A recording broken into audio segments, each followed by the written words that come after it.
Doctor Amit अभी अभी medical की पढ़ाई कंप्लीट करके आए थे। बहुत काबिल लड़का था, हार्ट सर्जन था।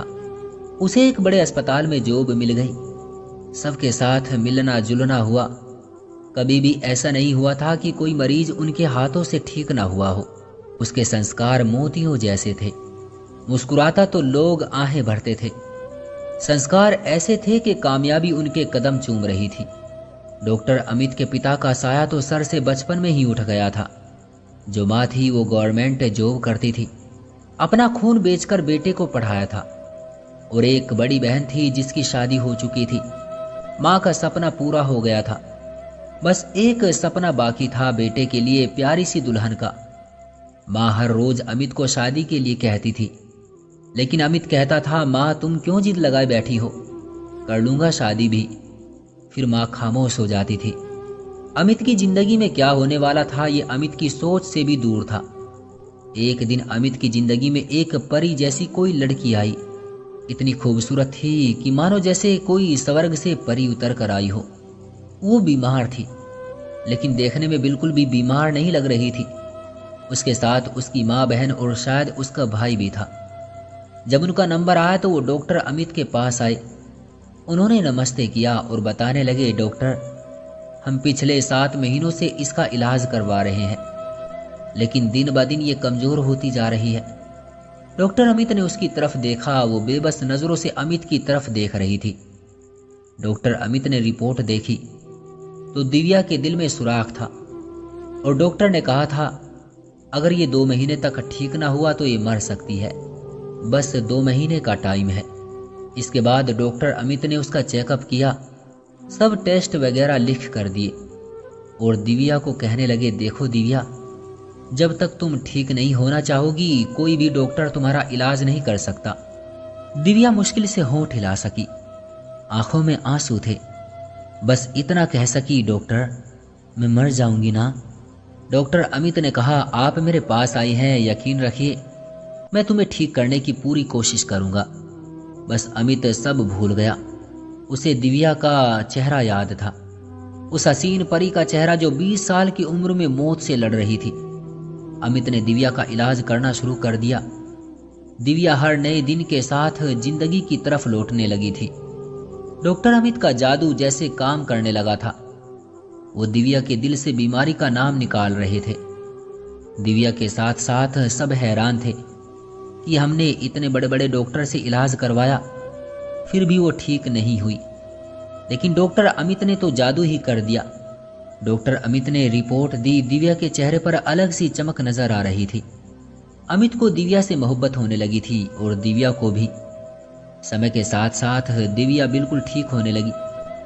एक दिन दिव्या अमित के पास बैठी थी, अकेली थी। कहने लगी, डॉक्टर साहब आप मेरे लिए कोई देवता हैं, मैं मरना नहीं चाहती।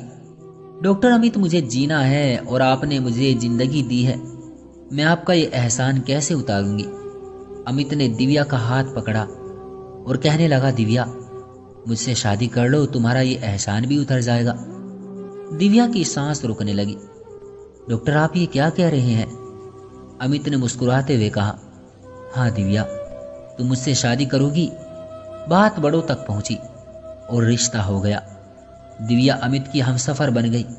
अमित उसका बहुत ख्याल रखता था, दिव्या को पलकों पर बिठा कर रखता था। दिव्या बहुत खुश थी अमित के साथ, जैसे दिव्या को कोई सपना था जो कुछ दिन के बाद मरने वाली थी। वह जिंदा और अपने हमसफर के साथ जिंदगी गुजार रही है। अमित ने दिव्या को जैसे सारे जहां की खुशियां दे दी थी। एक रात दिव्या की तबीयत कुछ खराब हुई। दिव्या को लग रहा था कि उसका आखिरी समय आ पहुंचा हो। दिव्या अब शायद मरने से नहीं डर रही थी। अमित उसको अस्पताल ले जाने लगा तो दिव्या ने कहा, अमित अस्पताल ना ले जाओ, मुझे अपने पास घर में रखो। अमित ने कहा, दिव्या पागल मत बनो। दिव्या ने कहा, अमित मान जाओ, मेरी बात सुनो, यहाँ मेरे पास बैठो, कुछ पल तुम्हारे साथ गुजारने हैं मुझे। अमित उसकी जिद के सामने हार गया और दिव्या के पास बैठ गया। दिव्या ने अपना सर अमित की गोद में रख लिया और कहने लगी, अमित तुमने जो मुझ पर एहसान किया है वो मैं कभी नहीं भुला सकती। बस ऊपर वाले से प्रार्थना है कि वो ईश्वर आपको भी हमेशा खुश रखे। तुमने झूठ क्यों बोला कि मैं ठीक हो जाऊंगी? अमित रोते हुए बोला, मैंने वो झूठ इसलिए बोला ताकि तुम अपनी जिंदगी के कुछ पल बिना मौत के डर से जी सको। मैंने शादी के बाद वो रिपोर्ट पढ़ ली थी जिसमें लिखा था कि मैं बस 8 महीने तक ही जी सकती हूँ।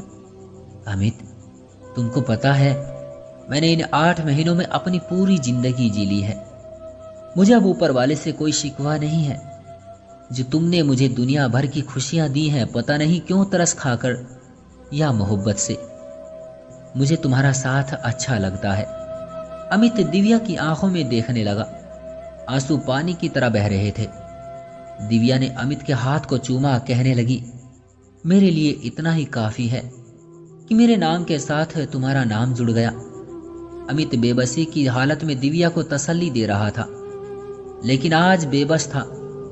दिव्या आंसू साफ करते हुए बोली, अमित, तुमसे एक चीज मांगू, मना तो नहीं करोगे ना? अमित ने कहा, हाँ दिव्या कहो। दिव्या ने कहा, पास आओ थोड़े से। दिव्या माथे को चूमते हुए बोली, अमित, जब मेरे मरने के बाद दूसरी शादी करोगे तो बीते हुए कल को याद करके कभी मत रोना। उसके सामने मेरी सब तस्वीरें उतार देना। मेरी कोई याद सामने ना रखना। तुम किसी और की बाहों में होंगे ना तो मुझे बहुत तकलीफ होगी। मुझे तुम्हारे साथ और जीना था। मुझे अपने बच्चे देखने थे, उनका माँ कहना सुनना था, लेकिन ऊपर वाले ने इतनी ही जिंदगी लिखी थी। उसकी आवाज आहिस्ता आहिस्ता धीमी हो रही थी। अमित, बहुत प्यार करती हूं तुमसे। अगर मुमकिन होता तो मैं ईश्वर से सांसें मांग लेती। अमित, जब शादी कर लोगे, तुम्हारे बच्चे होंगे ना, तो अपने बच्चों को भी मेरे बारे में बताना। मेरे ना सही, तुम्हारे बच्चे तो होंगे ना। मुझे अपने बच्चे देखने थे। अमित, मुझे जीना था, लेकिन अमित उसका आखिरी शब्द था, आखिरी पुकार थी। बेबस निगाहें थी, खामोश होती आवाज थी, बेजान होता जिस्म था। दोनों के सब सपने मिट्टी में मिल गए थे। बिछड़ने में कुछ सांसें बाकी थी। दुनिया धुंधली होती नजर आ रही थी। हाथ से हाथ छूट रहा था। आंसू बंद हो रहे थे। अमित की आगोश में आखिरी हिचकी ले रही थी और हाथ से हाथ जुदा हो गए। बहुत सारे सपने लिए दिव्या अमित से बिछड़ गई। भगवान ना करे कि ये जिंदगी कभी किसी को दगा दे। अमित बहुत मोहब्बत करता था, लेकिन बेबस था। ईश्वर के लिखे को कहाँ कोई बदल सकता है। आज भी अमित बहुत समय दिव्या की यादों में गुजारता है। शादी तो कर ली, लेकिन फिर भी वो दिव्या की कमी महसूस करता है। वो आज भी इतना ही रोता है। वो हम सफर थी, वो मरना नहीं चाहती थी, लेकिन किस्मत से हार गई थी। दोस्तों, बेशक ऊपर वाले ने जिसको जितनी जिंदगी दी है, वो उतनी ही जिंदगी इस दुनिया में गुजार कर जाएगा।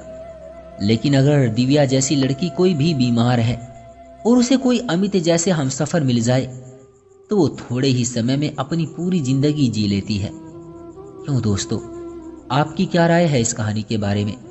कमेंट करके हमें जरूर बताएं। वीडियो को लाइक करके चैनल को सब्सक्राइब कर लीजिए और साथ में घंटी को दबाकर ऑल पर सेट कर लीजिए, ताकि आने वाली वीडियो आपको तुरंत मिले। मुझे दीजिए अगली वीडियो तक इजाजत। तब तक के लिए धन्यवाद।